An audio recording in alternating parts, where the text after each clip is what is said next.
I saw that Mr. Shitpost, friend of the stream, Twitter extraordinaire shitpost. He was preemptively blocked by them, even though he's never interacted with them. Yeah. Apparently he never tweeted at them. They just have like a block list. But let's see it. I'm learning. Learning what to look out for, chat. Hey, what's up, guys? Riff here. So after the failure of Concord, among other things, Sony really needs a win right now, and they're trying to do that with this recent announcement of an upcoming project, Ghost of Yotei, which is presumably a sequel to Ghost of Tsushima, which was a very successful game, one that is used as a comparison point to Assassin's Creed Shadows, because people look at Ghost of Tsushima and they say that is a very well-researched game when it comes to Japanese history and culture, as opposed to Assassin's Creed Shadows, where Ubisoft did not do such a good job at their research. And that's why Ubisoft also moved their release date because of this game, apparently.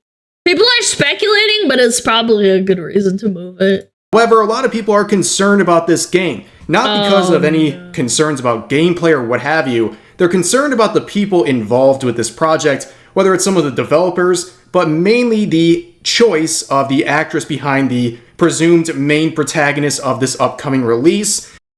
Can I just say my first thought is, I don't know why, but they just don't look very... It just looks like they're pissed off. Why would you use this, like, still shot of the main character of the series looking like that? They look pissed. Don't buy it! Why are we making money? Resting bitch face looks disgusted. It just looks like they're very annoyed. And as a result of that, a former Sony chairman has said, well, if you don't like Ghost of Yotei, then don't buy it. Well, that's why you're a former Sony chairman, because you're former, because they probably fired you because you suck at your job. Duh. I mean, they're a server, they probably should look kind of grimy and pissed off. I guess. Maybe it's just a nitpick. Maybe it's just me being nitpicky. Strategy we have seen blow up in the faces of people in the past. Now, before we get into that, instead of that logic, you should buy this new Rev and Straub collection with Advanced GG. We have another bundle with me and my wife, Darling Straub, who's also a VTuber. We have these new shakers as well as new energy flavor jars. You can get these individually, or you can bundle mine together or bundle all of ours together to save. Guys, this is Advanced Energy. I'm not sponsored by them or anything. This is a different one. Save a lot on your order, and also no matter what you get, make sure you use the link in the pinned comment and use code REV at checkout to save 10% off your total Advanced GG order. Now, returning to our discussion about Ghost of Yotei, a lot of people are questioning the choice of the actress behind the protagonist, Atsu. Her name is Erika Ishii. Right now, a lot of people are combing through her social media accounts, in particular her Twitter account. That's a lot of followers. I've never heard of this person. And they're finding a lot of very political and divisive tweets that are really rubbing them the wrong way. Now, a lot of false flaggers are trying to basically dismiss the concerns about her as people just being angry about a female protagonist in this game. You can see this shill account Culture Crave saying, no doubt, in response to a comment saying, let me guess the needs to touch grass community are mad it's a woman.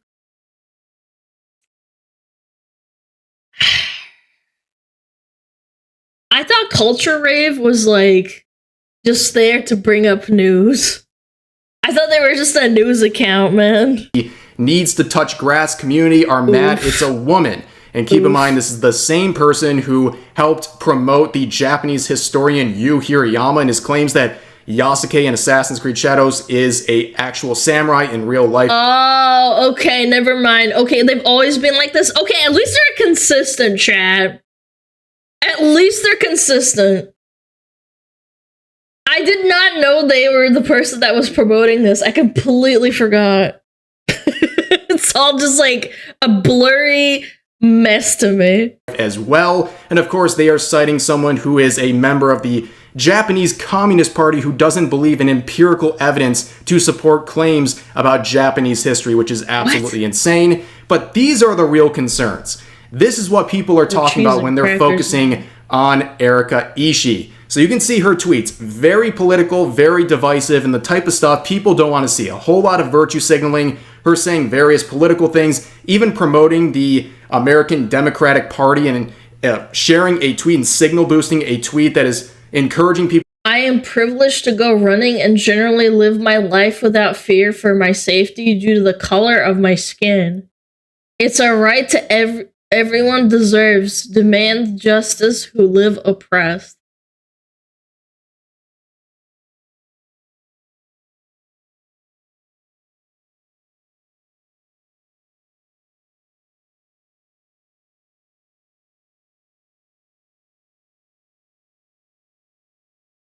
Can I just say that, like, it doesn't matter what the color of your skin is when you're a woman, and sometimes there just is an inherent risk of you running at night, or like in the daylight, or in like a bad neighborhood or something. It's not about skin color, man. People to vote and raise funds for Kamala. But again, like, it's just like explaining it to these people is like they'll just throw it in your face. Harris and all these other things. You know an activist when you see it, and this raises a lot of red flags for people when it comes to a video game, something that's supposed to be entertainment, and you have someone who is mixing their personal opinions and political opinions with their business account, and that's the result you get right here. And this screenshot's been floating around with some of her greatest hits. Let's read through it. So this first one says, also can't help but notice the article focused mostly on the mechanics of our game and not which Pokemon is most effable, which we spend far more time on in that episode, but fine. I guess I'll be the one to just keep us focused up on the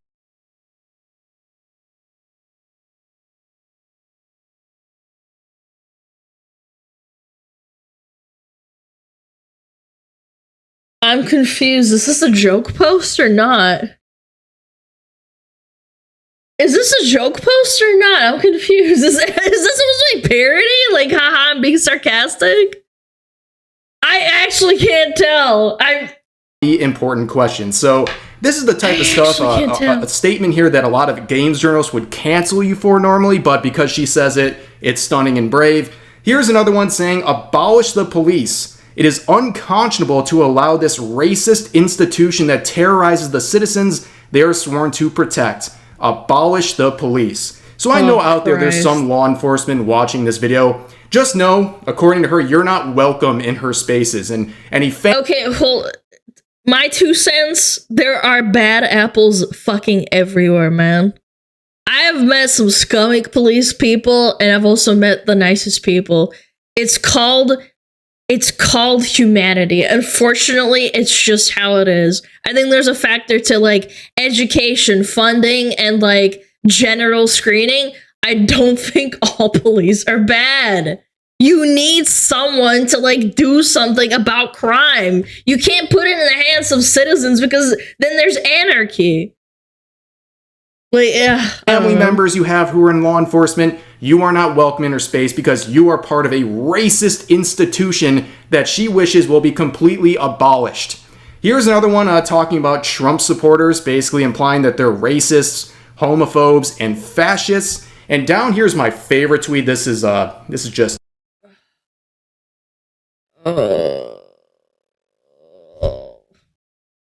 Oh, everyone's a Nazi. Everyone on the other side is a Nazi. Oh, everyone is dehumanizing each other. I love that. And then they fucking go in a video game. They shit out the video game! Although, I'm gonna say this just for clarification. Just because she's, like, the model after that, I don't know if Sony will give her any power or any reason to, like, make the game shittier. I just think they picked someone really poorly. Does she actually live in Japan? Is she skitzing about American politics as someone who doesn't live there? I don't know. Actually, that's a good question. Does she live in America? Chef's kiss.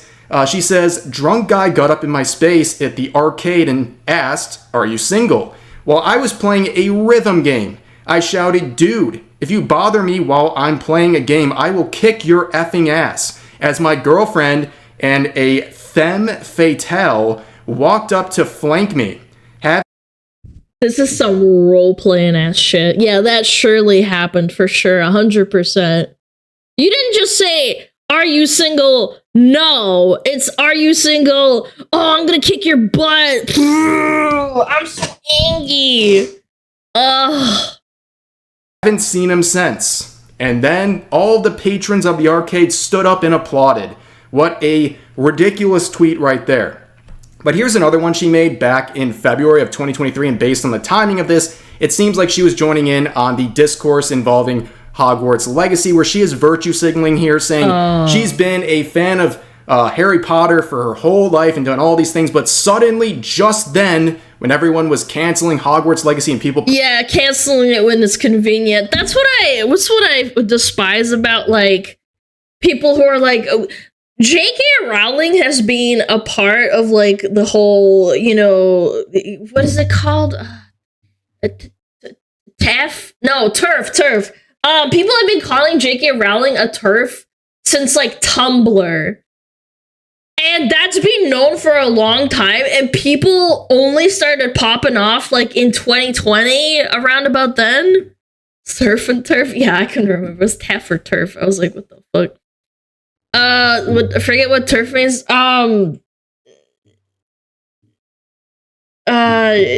Something radical feminist. I forget. Trans exclusionary radical feminist. That was it. Thank you. Yeah. And J.K. Rowling has been open about it for a while, but for some reason, it only started happening in Hogwarts Legacy. So all the times before that, when people weren't unaware, it's like, it almost feels like fake. Because they didn't know, or they didn't care to know until it became inconvenient for them. That's what I hate the most about it. Playing it, she just then realized that J.K. Rowling is this very controversial person. She's shocked to discover all these claims she's making and is now disavowing her and seemingly joining in on the Hogwarts Legacy harassment campaign that we have covered many times on this channel. Now, and it's funny because I remember when I was a kid and I looked at Tumblr and there was like Hogwarts posts and stuff, and there's always one person who would always say like, oh, J.K. Rowling is a TERF, and this was like in 2016 or 15, so she's been like, people have been aware for a while, but for some reason it only came up like recently in the last like 5 years. Because it's not convenient for them. When it becomes a problem is when people start screaming. Now, I also think it's important to note, and something very funny here, that she is also playing the role of Rook in Dragon Age, the Veilguard, and of course, like, this whole woke narrative, like, what a fit.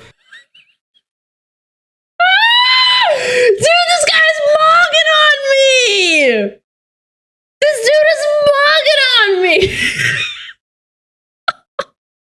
This is the same game we talked about a few days ago, and the designs coming out of this are absolutely ridiculous, and the character creation screen here. Mewing right but anyway, she's adopted a very interesting, let's just say, strategy to deal with criticism and potential criticism. So a lot of people, I'm seeing dozens upon dozens of people reporting that they have been blocked by Ishii's official account, including people who never interacted with her. They've never interacted. Yeah, like shitpost. Memeology 101? What the hell? Why'd you block them? With her page or anything she's associated with, but she is preemptively blocking people, including YouTubers and other people who might be critical of her or the game she's working on, which is a very bad strategy. If I'm going to give some advice here, I think that's a really bad strategy. It shows weakness. It shows that you don't want to hear any criticism, and you're basically ducking people who might criticize you. It looks real. Or you could just mute them so they don't know that they're blocked. That's a smarter thing to do. If it really truly triggers you that people shit talk you, just mute them. Yeah, so they don't have like ammo. That's what I do. Quite frankly, cowardly. You're kind of, especially the preemptive aspect, not just blocking people who are being critical, but preemptively blocking people who might be an issue. That is not a very good strategy for someone like this who's trying to gain goodwill for the game she's working on. On top of that, of course, the usual suspects are taking advantage of moments like this, saying, wouldn't it be nice if this made incels die? Very interesting. This is what I mean, man. This goes back to what we talked about earlier today.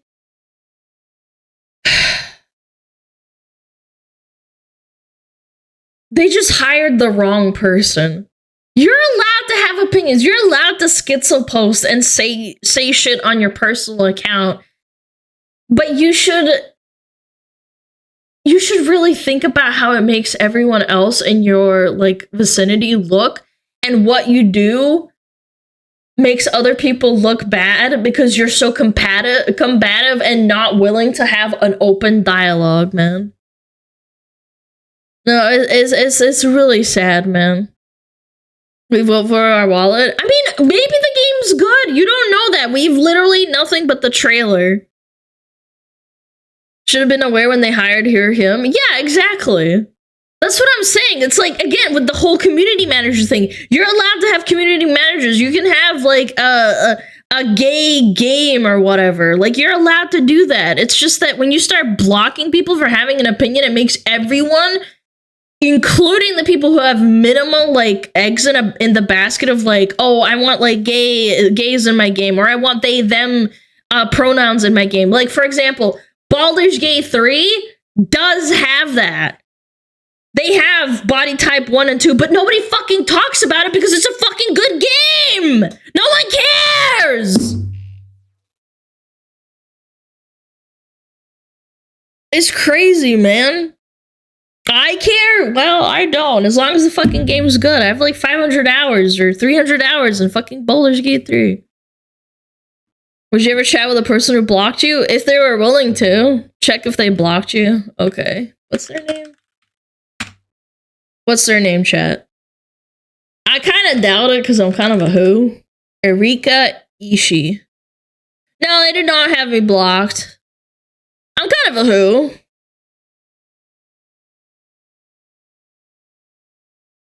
Baldur's Gate 3 would have been better without the pronouns.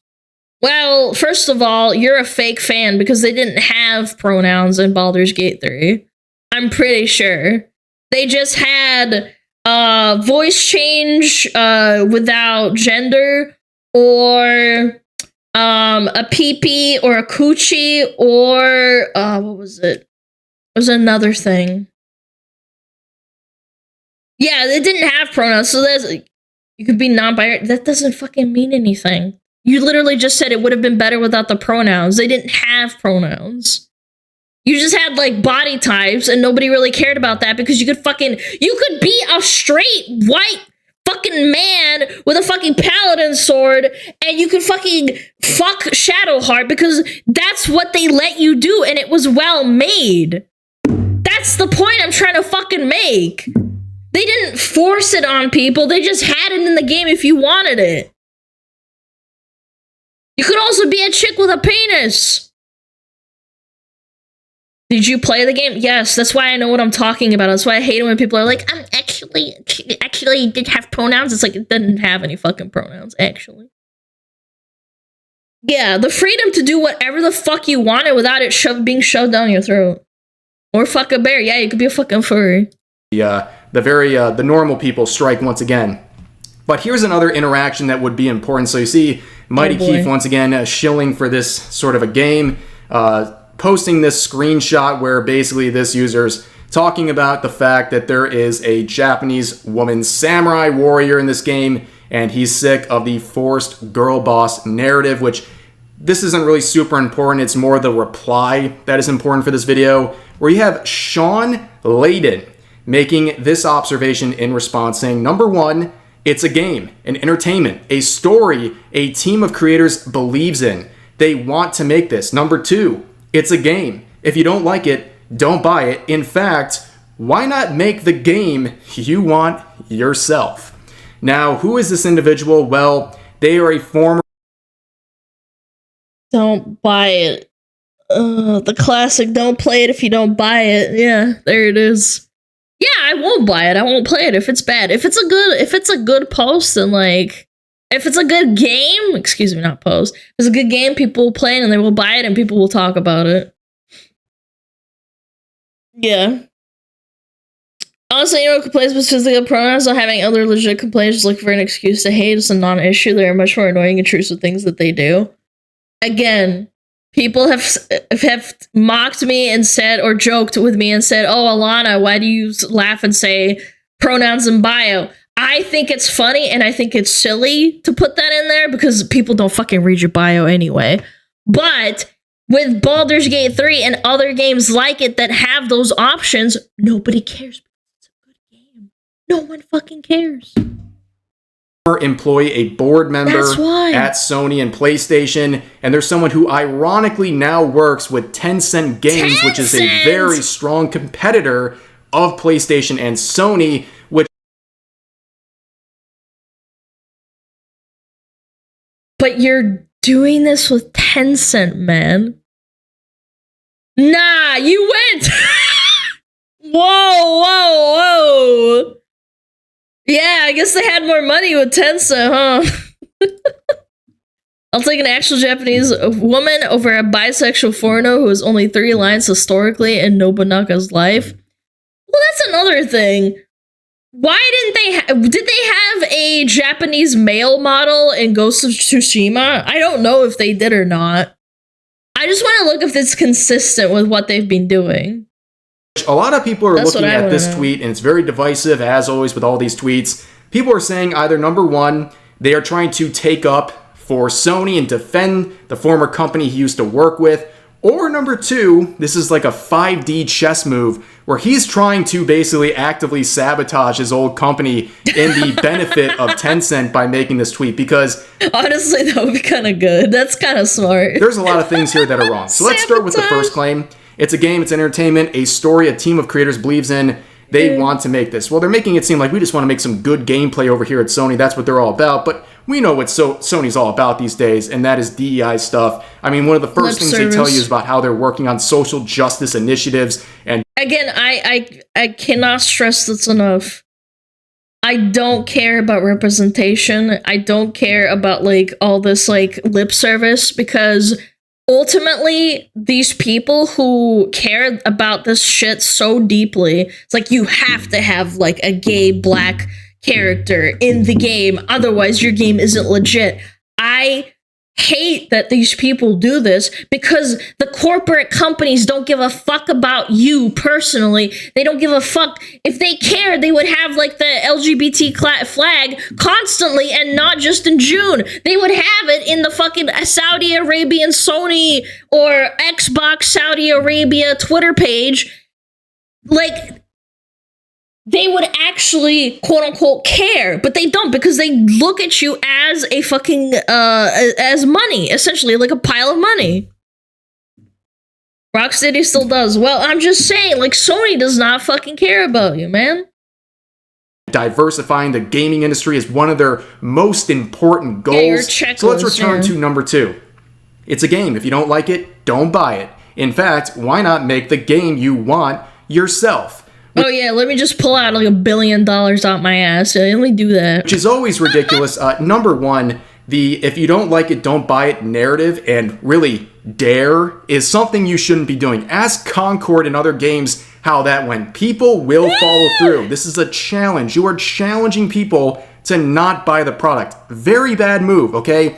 Ask and you shall not receive in this case. People take this as a personal challenge to not buy the game. So again, if I was Sony, I'd be pissed off. This person's tweeting this on their behalf, seemingly.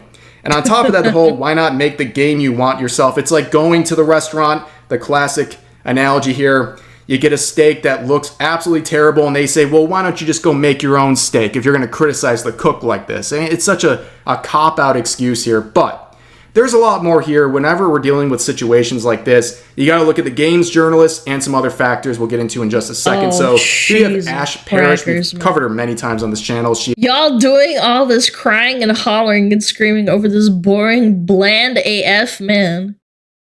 What do you mean bland? Why? He's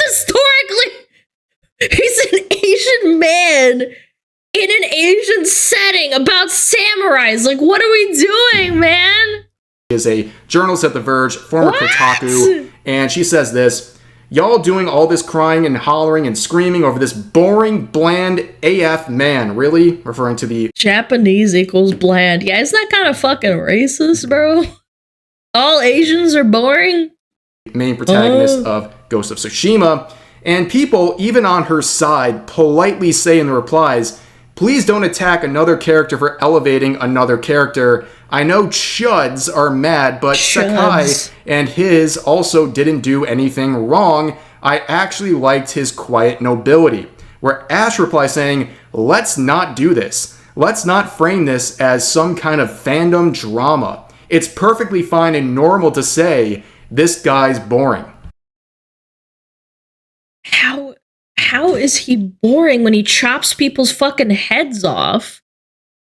Like, I've seen the gameplay. I've never played the game myself, but I've seen the gameplay. How is that boring? Yeah, it's fucking badass. What?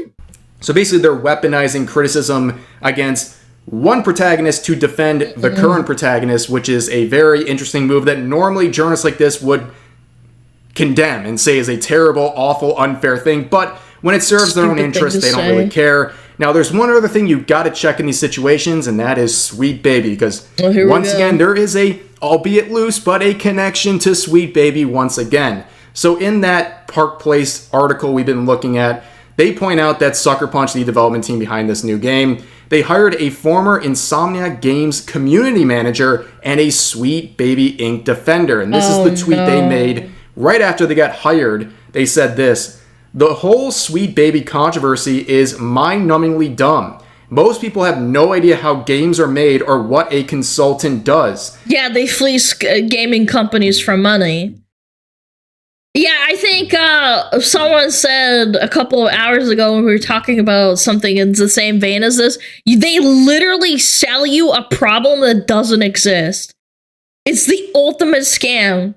They fleece you, like, straight up for millions of dollars. They don't do anything for you. You could be reinvesting into, like, I don't know, like a better... I don't know, I don't make fucking video games, but, like, you know, like a better game dev, or, like, pay them more money so they put in more effort, or, like, whatever. Like, it's just... Or, like, invest into a new DLC. Like, what are we doing, man? It's a mafia protection racket. Yeah, it kind of does seem that way, huh, chat? Yeah, it's racketeering. You have to pay us the fee, or we're gonna shit talk you. I mean, look at fucking Wukong. Many don't even care to listen when someone tries to explain it to them. They would much rather have an other to demonize. So that's a good strategy right there, basically defending Sweet Baby, who everyone, in terms of gamers, everyone hates right now. And on top of that, they are basically implying that gamers are stupid, which is never a good thing. You're trying to sell a product to someone. But anyways, there's a lot going on with Ghost of Yotei. Like I said, a lot of people don't really have concerns about the gameplay itself just as a foundation because they trust Ghost of Tsushima that came before it. But the people behind this game is what is generating the concern. Are these people going to try to be activists? It seems very obvious from some of their accounts that they actively try to share their political beliefs nonstop. So why would it end there? Why would it end with their Twitter account? We've seen it happen many times before where these political beliefs and these divisive beliefs end up bleeding into the artwork that they're a part of. And that's something that people should be legitimately concerned about. And I think that is a fair thing to be worried about at this given time. I'm going to throw in my other 2 cents. You are allowed to have political beliefs. Again, you're allowed to post shit on Twitter. It's that you're also encouraging those same terminally online schizos to post and harass people. So there was a case, I think, with the Overwatch. One of the characters is from, like, Israel or something. And there was a bunch of fucking fans that were harassing that woman just because she was born there, even though she never posts about that shit. It invites so much negativity, even though they are not... Was it Palestine? I can't remember. It was one of the actors that voices either Farah or Anna. I can't remember. And they, like, threw they started, like, shitting on her and saying that she should die and shit. Yeah, because of the war. Even though she never tweets about it, she never said anything. Ilari, I genuinely don't know. I just remember seeing it somewhere. Same with the Netflix actress playing Robin. Yes, the One Piece thing. Not One Piece. God, what am I saying? Was it Cowboy Bebop? I don't remember, but that one. Oh yeah, it was One Piece. Yeah. It was a Russian actress who moved there when she was 13 years old. Yeah, it was One Piece. My bad. Sorry. She literally lived in Germany since age 13, and she's like something like close to 30 now, or she's like in her mid-20s, and they're like, she's a fucking piece of shit. She supports Russia, and it's like, what the fuck? She's never tweeted about that shit. Like, what? And this is what happens. You just like, you start encouraging this kind of like perpetually online schizo behavior because you're endorsing it by having people that are hired like this in your games, in the industry. But for now, that's going to do it for this video. I hope you guys enjoyed. As always, feel free to share your thoughts about today's topics in the comment section down below, and I'll see you guys next time. Oh, well, I thought that was longer than that. My bad. Just like you're a Russian spy? Yeah, exactly. Ah, that was awful. No, I'm just kidding.